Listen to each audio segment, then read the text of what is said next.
It's a pleasure. Like I said, Tratva, the organization, we use this name. We used this name in the past because the full name is Center for Natural Disasters and Catastrophes, RAFT, which is Tratva. And every time people were laughing, like, whoa, ho, ho, what is the Center for Natural Disaster Catastrophes doing here?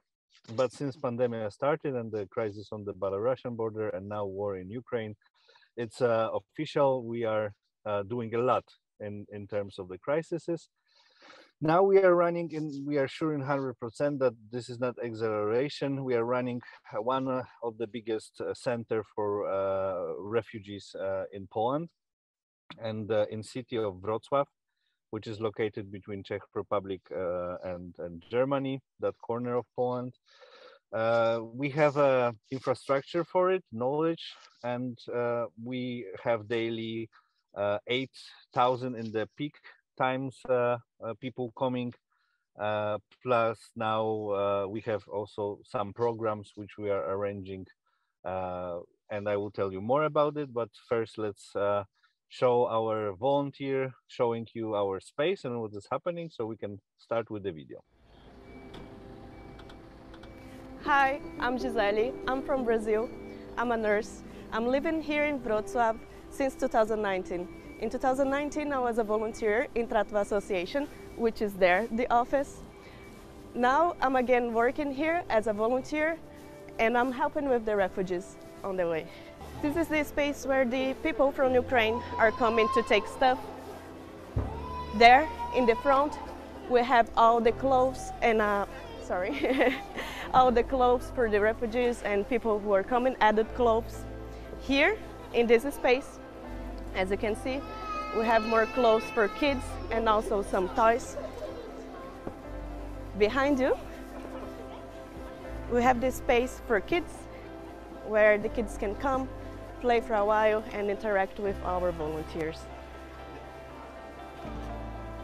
Also, you can come with me. Behind here, there's this space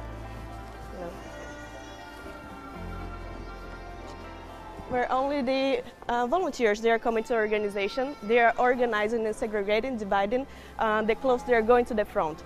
So the clothes and also the food. Here is mostly to the clothes, and there's some food here. So we basically work here for the week.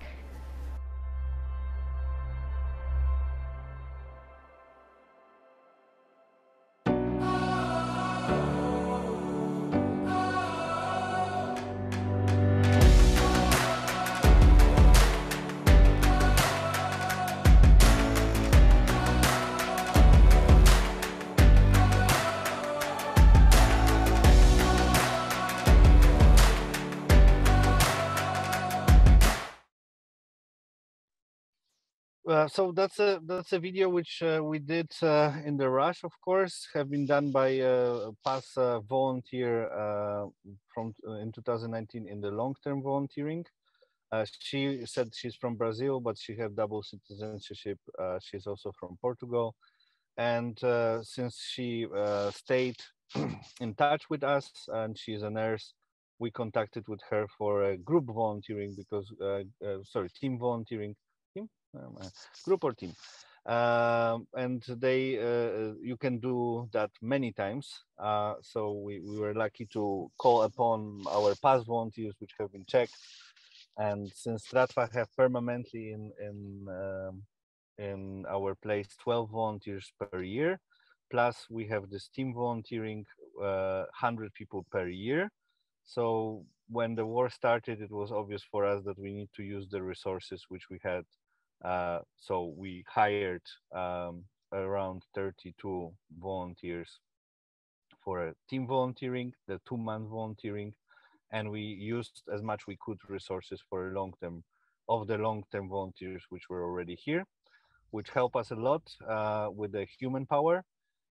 So that's a plus. We didn't have a problem at the beginning with the human power. There was a huge movement of Erasmus students, of Polish people, and after 30 days, 40 days, 50 days, the amount of volunteers from outside have started to minimalize, and having European Solidarity Corps volunteers was lifesaver. Also, it gave us a possibility to ask of volunteers something more. So we divide them in certain teams. I will tell you more about the certain teams.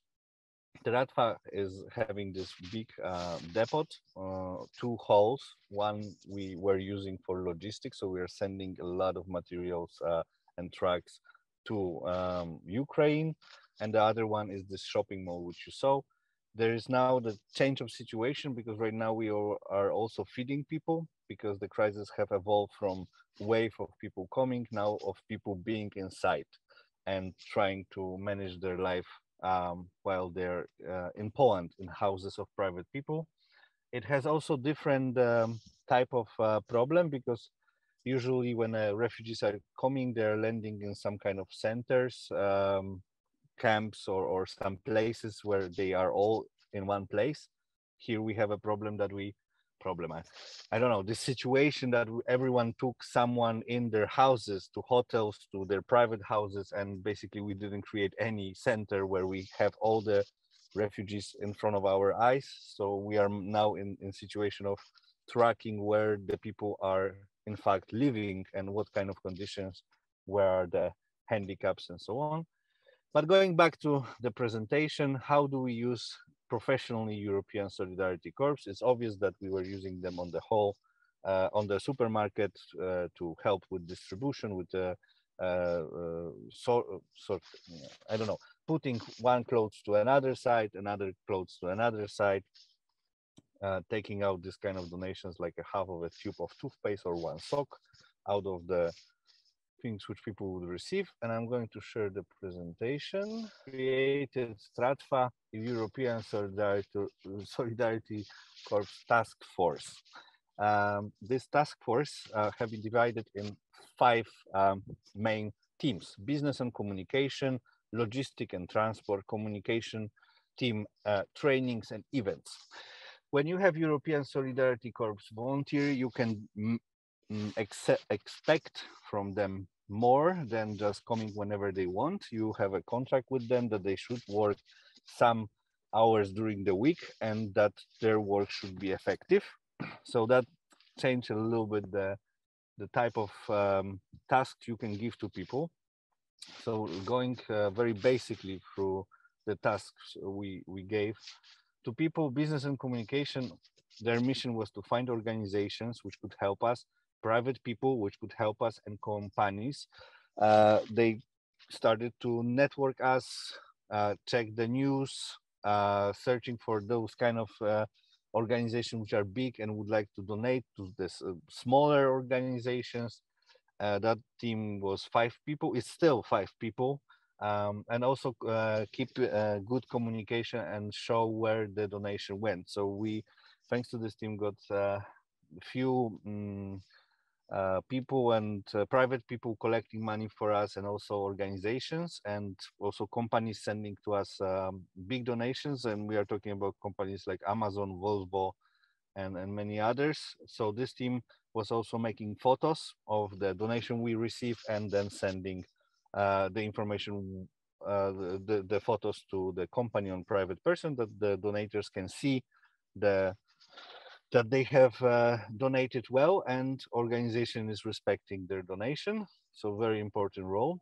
So we also created videos for the people to see, the companies to see where what is. So just to show, I don't know if that will work, but just to show short, I think it's working. So companies could see that there was a food distribution, 4,000 meals per day, still happening.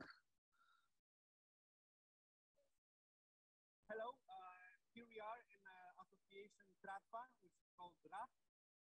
We are here helping refugees, and we would like to show you a little bit our place to show you how do we work. In this place, you can see that there is an entrance where we receive the gifts, and here is the entrance where refugees are entering. I would like to show you our shopping mall, free shopping mall, which I'm calling personally a heart, which is pumping love to our Ukrainians. So okay, So just to say, this how can I minimize this? This is a video which we're sending. So we were showing exactly where we put the donations, to whom they are going, so the companies could see it. So that was very effective. We invest a lot of time to make better videos, and we did them in with the volunteers from USA, Spain, so from USA, Spain, and France and Italy, so and Germany. So those volunteers were talking in their own language, saying in German to the German companies. So when we were searching, the team business team was searching the companies, we were sending mail totally in German with a German video to also increase the real like communication. The same was with Spain, the same was with France. Logistic team and transportation, like I said, we had the people which were giving us huge trucks, and they needed to use our hub to transfer the truck to another truck. So management adaptation, depot in the inventory and arrival of trucks. So it's unloading, loading trucks, very physical work. Arrange contact with local NGOs to arrange goods. So also they were collecting information what uh, we need or what we got. We got, for example, 100 materasses and 30 trolleys. So we were then trying to contact other NGOs in Wrocław. Do you need that? For what reason? And so on. Arranging the contact with European organization and arrange contact with Ukrainian institutions. So we were networking basically what we had, because our association also is working with Euro Deputy Janina Ochojska, which works in European Parliament, and she connected us with the other institutions. Then communication team translate and gave information provided by our organization to Ukrainians. We quickly learned that they use Telegram. We didn't use Telegram. We had Facebook page. We had other methods of communication. So we took in a volunteer, which was Ukrainian girl, and we gave her the two other people from Ukraine speaking Ukrainian, Polish, English. And we said, okay, do you want to volunteer? They said, yes. Okay, you are here. This is the situation. You can have a minimum from European Solidarity Corps. Do you join European Solidarity Corps? They said, yes. And they create our own Telegram and created also the map of refugee centers. So they were going to the around the city, trying to see what's the weekly situation, what center have been created, what center have died. We create also the communication where people could call us, and those volunteers were on the phone talking in Ukrainian, informing Ukrainians about what we can provide. And it's still working. So, for example, we are receiving right now a truck from Spain with another goods, and by this communication, volunteer from ESC is telling people we have 50 materasses, who wants, and verify if it's the person really needed or not. Trainings, lesson in English and Polish. So of course Polish was the most important because adaptation. We took 4 volunteers. We found a few Polish people which were already teaching Ukrainian, teaching Polish to Ukrainians. So we said, do you want to join European Solidarity Corps? They said like, yes, we are in. And you can have also Polish people if you don't like your local people in the team volunteering. You can have it if they don't are too much, so just 4. And also we create a center where people could make their own CV with the volunteer from our program. And we are also preparing workshops for Ukrainians like sewing, cooking, and many others, for them to also spend some time with each other.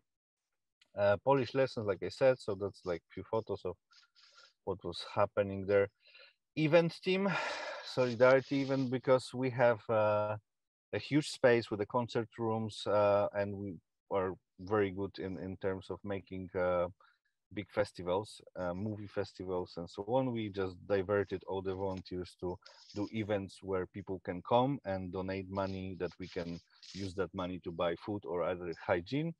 Events, there is a funny photo on the corner where that event was to dress up, and we have been even visited by a city president to also get the support. And the event team also organized auctions. We got plenty of money from people buying art and some old relics, let's say, which have been given to us by artists and guys who collect old stuff. And the event team was creating the auction online, but also during the events which they were creating. Except of that, we got volunteer. We got a team. We did plenty of side projects, like little ones. So we got a football team made of kids in different age in Ukrainian. So in total, like 90 kids with different teams and playing. We got sponsors from the football teams, and they got proper T-shirts and so on.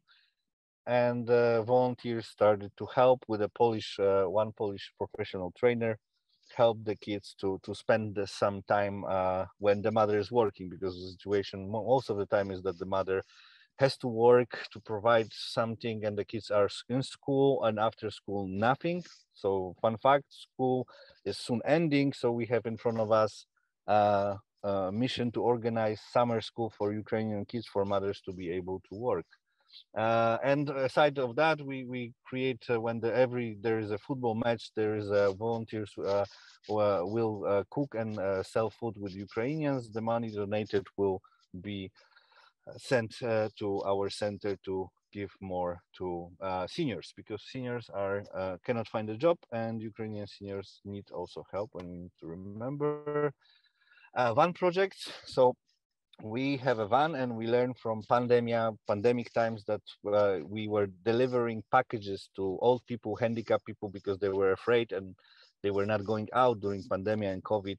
And we were, as association, delivering the packages. So since the situation is very obvious, there is no refugee camp, there are just hotel squads and other places where the Ukrainians are concentrated. We contacted with the people which are coming, and we gave them the information that we can give them a package, and when they get the package, we were analyzing where they live. So handicapped person is receiving package in their house, and then some social worker is checking what is happening in the house and how many people are living in the surroundings. So we started to map, thanks to the van project, packaged project, where people exactly live in the city and in the surrounding. And then side project, hairdresser project. So we have a few people which are